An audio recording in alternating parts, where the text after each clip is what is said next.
morning, Friday, May 29th, and today I want to talk about a major problem that exists on social media. And the problem is major because it involves one of our freedoms, specifically the freedom of speech. Now, many of you know or may not know that occasionally one of the social media sites may put out some information that's incorrect or is untruthful or is a downright lie, and they can't correct it. It's not in their province to correct it. And if they take it down, they can be accused of, how shall I say this, taking away a person's right of free speech, attacking the Constitution, so to speak. Now, if somebody told a lie and it directly involved an individual and it was slanderous, then they could do something about it because you are causing injury to somebody.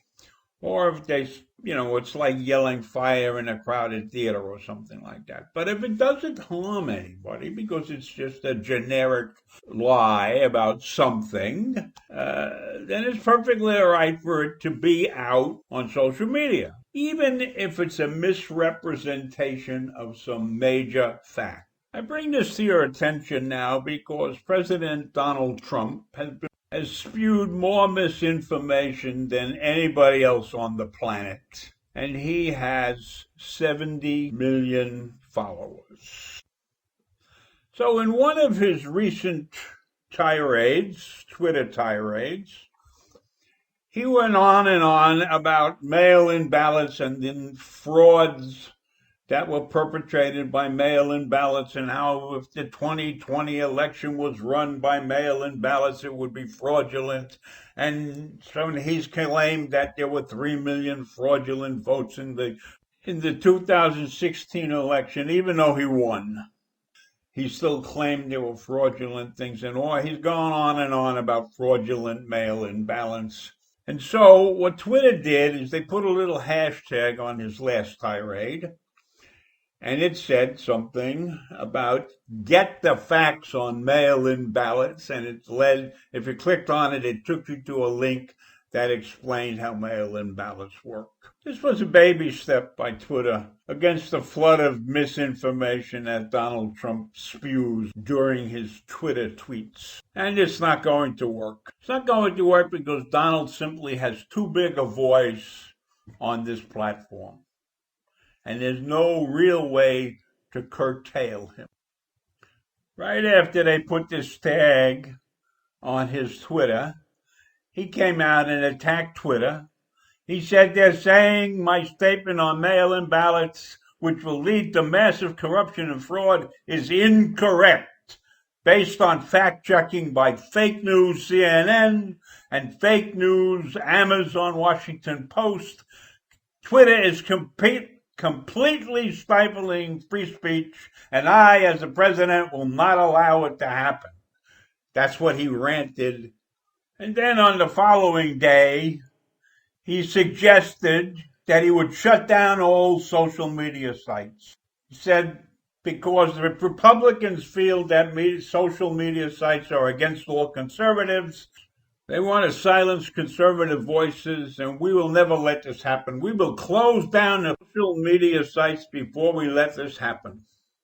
And he continued to rave in other tweets, some suggestion that big action was going to follow. Now, when you put those little tags on the Twitter account, nobody reads them, especially Trump's followers. They're not going to read them. So the Twitter tag, which might have been a good idea, was too small.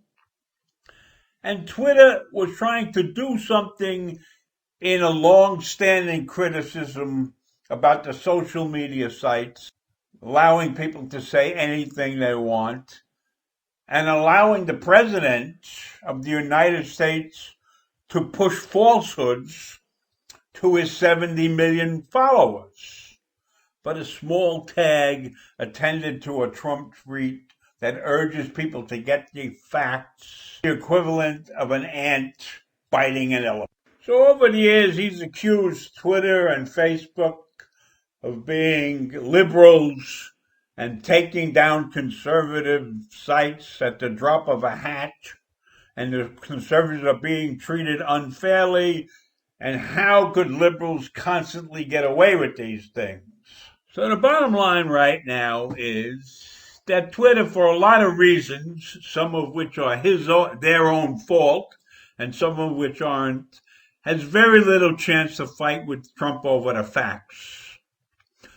So unless they're willing to use the nuclear option of suspending him from the site, which will bring a massive set of complicated questions on their head, they don't have a surefire solution. But I do. This is what Twitter should do. When Donald writes a tweet, if they can identify the lie in the tweet, then in big, bold letters in white print, they should print it. And if they can't identify the lie, then they should print the entire tweet in big white letters.